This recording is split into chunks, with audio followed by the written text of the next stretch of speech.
So, tell me your name and how old you are. I'm Danica and I'm 16. 16. Where do you go to school? Well, I'm homeschooled right now, but I used to go to Covington. Covington. Awesome.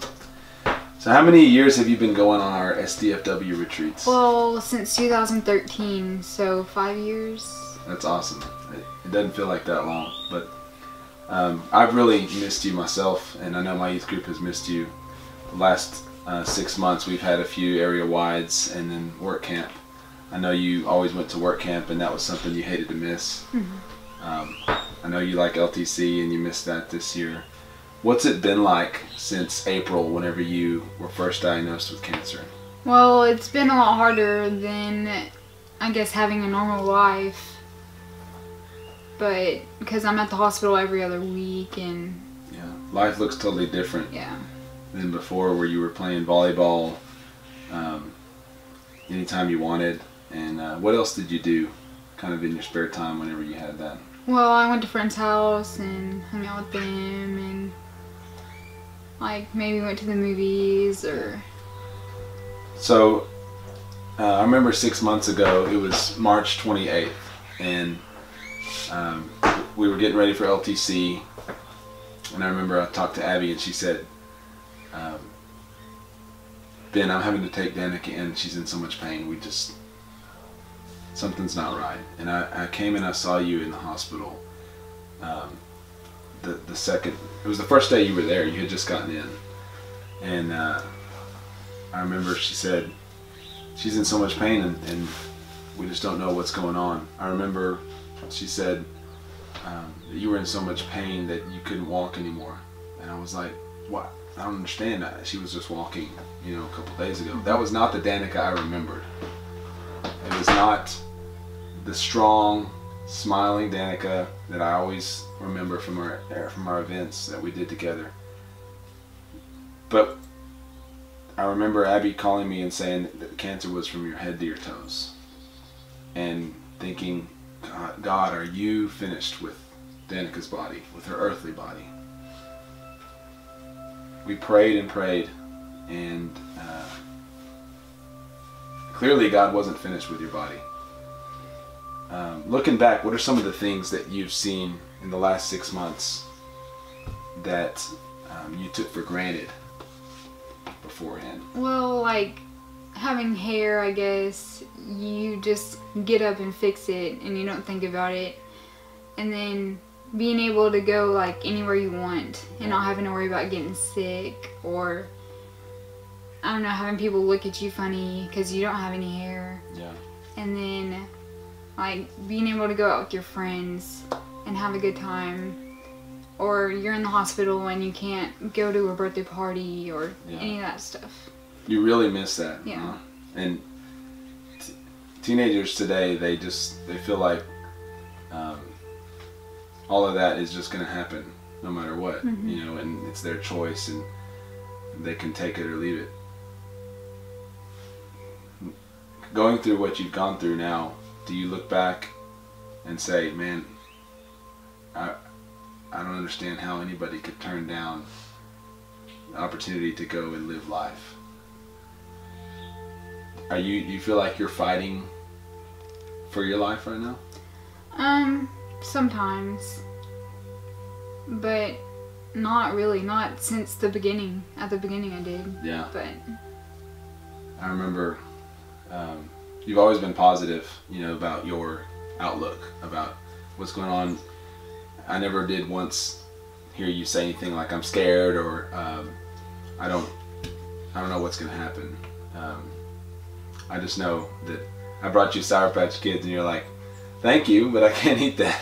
And Abby was like, nope, she can't have all that sugar because that really is important for her to be able to get all of these tests run. She can't have all that. So this weekend at the retreat, we've been studying what it means to be unfinished.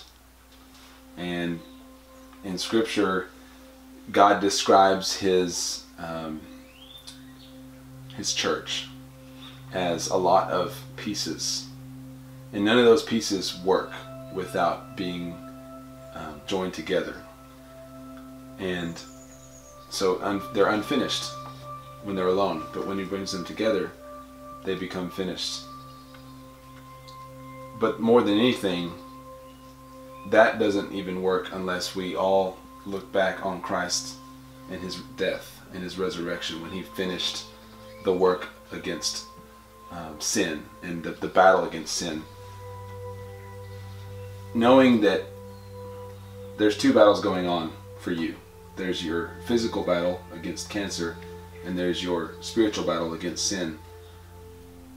What's going through your mind as you think about what's more important?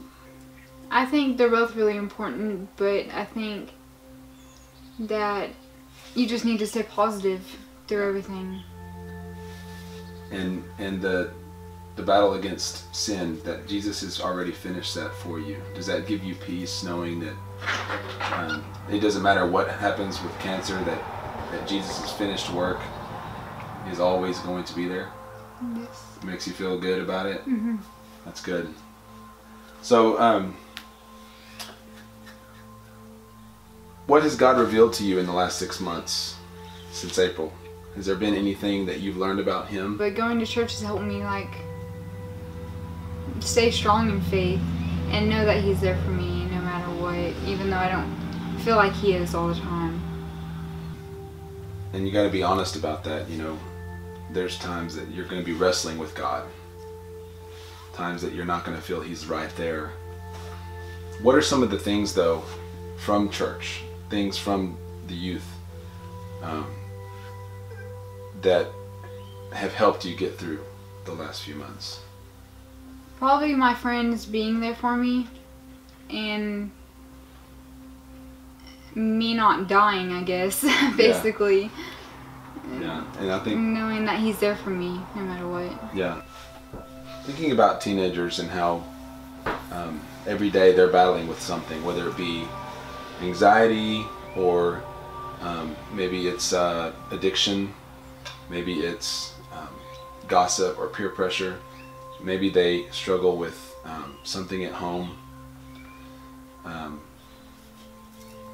For you, what's your biggest battle that you're struggling with right now? Probably not being able to be with my parents and not being able to see them on a regular basis. And yeah, so everybody has to fight through a battle. What is the difference between a Christian like yourself facing this battle, the battle against cancer, the battle against not knowing if you're going to see your parents, versus someone who's not a Christian? What's the difference between a Christian facing it and a non-Christian facing it? I guess the Christian facing it know that God is there no matter what happens, and then the non-Christian, they don't have any faith to know that someone's there for them. Yeah, and afterwards, the hope that comes from that faith, you know, knowing that God, you're there, it changes everything. Changes your outlook, your positivity, like you said. And I can sense that, you know, ever since we've been coming to visit you, you've always made a point to try to be here, to try to be present, and even when you weren't feeling good, you know. I remember whenever you held Caleb's baby, you know, while we did the commercial, that was really cool, you know, to see kind of a little bit of that old Danica come out and show that strength that I remember in you. When your SDFW friends that are all here when we heard about your first diagnosis back in April, we were all deeply troubled. We were all, immediately we just started praying. And we started asking questions like, where are you, and how long are you going to be in the hospital? And we were all upset, you know, and we got together and we prayed immediately. I remember first in our youth groups, and then when we got together at the work camp, we all said, you know, we've got to go see Danica. And I remember calling Abby and saying, hey, we're all coming Tuesday night. And on Sunday you were supposed to be there, but it turned out that you didn't meet your count, And so they sent you home. And we were so disappointed because we couldn't go see you. Because we couldn't have you at work camp because there were too many people, but we wanted to bring it a little bit to you. And I just remember that the kids were disappointed, and still are, that we haven't been able to see you. However, they got together and wrote on a large poster 250 names of everybody who was praying for you. Do you remember that? Yes. So if you could tell your friends something, even right now, that have supported you through this, what would you say? Just that I'm thankful that they've been here with me through everything, and that I'm just glad that they're there for me when I need them. Yeah. Well, we believe that God is telling a powerful story through you, through your life, through your struggles, through your faith. And even though this is not over, we're going to commit to being here for you and pray for you even today. Because this SDFW family is so blessed to have you as part of it and to be part of this story that you're in. We won't stop praying until the battle's finished. So thanks for talking with me and for being willing to open up a little bit about this personal part of your life. You're welcome. Thanks. Oh, love you. Love you too.